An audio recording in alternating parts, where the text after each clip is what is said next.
So Poa resistance to herbicides is becoming an increasing problem, and so we need to develop some strategies with our herbicides to manage this problem. We're seeing Poa plants which are resistant to many different mode of actions. So what we're looking at in this trial is one of the best strategies, which is tank mixing different modes of action. We're looking at applying different modes of action, seeing what the efficacy of those treatments is and what the situation is with turf health. So one of the new strategies to target these Poa plants is to mix pre and post-emergent herbicides after we've had germination and emergence. So later than we would normally go, our pre-emergent herbicides go out in the late summer. We're now looking at getting to the stage where we've had maybe 60–70% germination occur and applying different modes of action together as a tank mix to target those young Poa seedlings which have already germinated. So the treatments applied, the first treatments on the 27th of February, which is perhaps a bit later than we normally would apply pre-emergent herbicide. But at this location in February we had 280 millimetres of rain, so it was very hard to get on the site and put out treatments.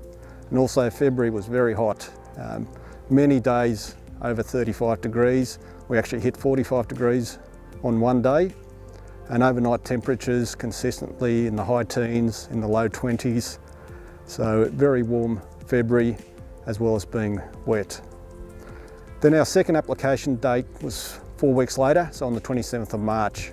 And by then we've definitely got germination, we've got cooler nights, and perhaps we even had emergence of the Poa plants. So that's the two timings on the treatments that we're going to have a look at here.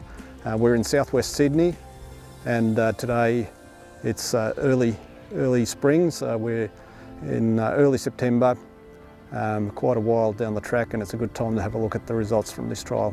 So this treatment here, so Specticle applied at the full rate on the 27th of February.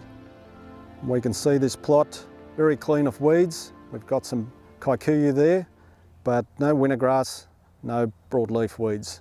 We move to the untreated area adjoining. We can see several wintergrass plants, some bindi, and quite a bit of weed coming through that plot. So the next treatment is Specticle plus Tribute, applied on the 27th of February. So two different modes of action, a pre-emergent and a post-emergent herbicide.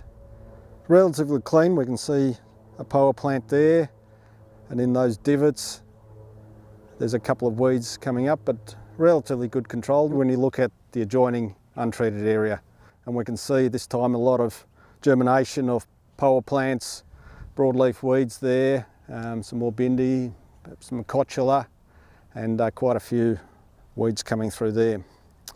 Now the next plot, the interesting one, so this is Specticle applied twice at the half rate. So the first application of 125 mils went on the 27th of February, and then this was followed up 4 weeks later by another application at the same rate on the 27th of March. So the split application, which we recommend, especially in sandy soils where heavy rainfall might wash the active ingredient, the root zone, and cause some phytotoxicity issues. And as you can see, the turf is in good condition, as all the plots are, but the weed control is fantastic. There is no weeds in that plot at all, so very clean. Another untreated area through there. The next treated plot is Specticle applied at the full rate, so same as our first treatment. And you can see quite a clean plot, one Poa plant there. So by 27th of March, we would have certainly had most of our germination and perhaps even some emergence of the weeds, but overall a pretty good result. So another untreated area, lots of germination of Poa plants through there.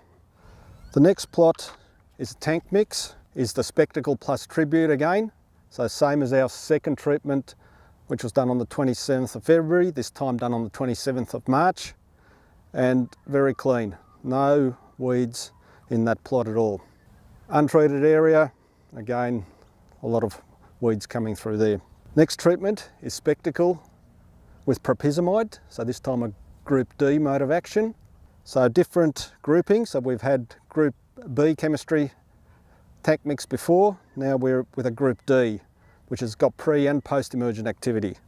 And you can see one plant there on the edge of the plot, but otherwise quite clean. So 2 different modes of action applied on the 27th of March.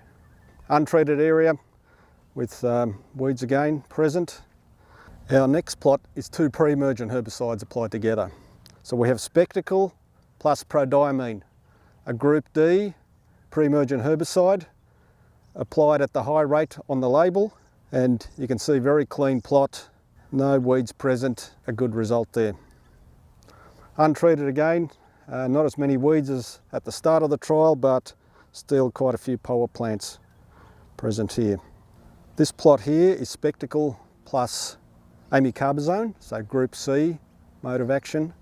Post-emergent herbicide, different mode of action to what we've looked at before, and again applied on the 27th of March. 1 broadleaf weed plant there, but otherwise a clean plot.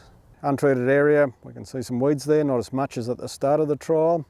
And this plot here is Specticle plus endothal, so Group Z mode of action, unknown mode of action chemistry. A post-emergent herbicide with a pre-emergent herbicide applied on the 27th of March, and no weeds present, very clean plot again.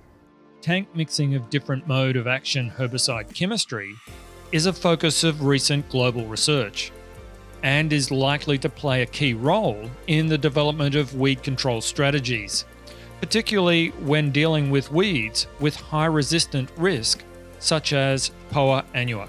This trial, carried out in southwestern Sydney, has demonstrated that Specticle applied as a single application at the full rate and as a split application program is highly effective for pre-emergent control of Poa Annua and Bindi.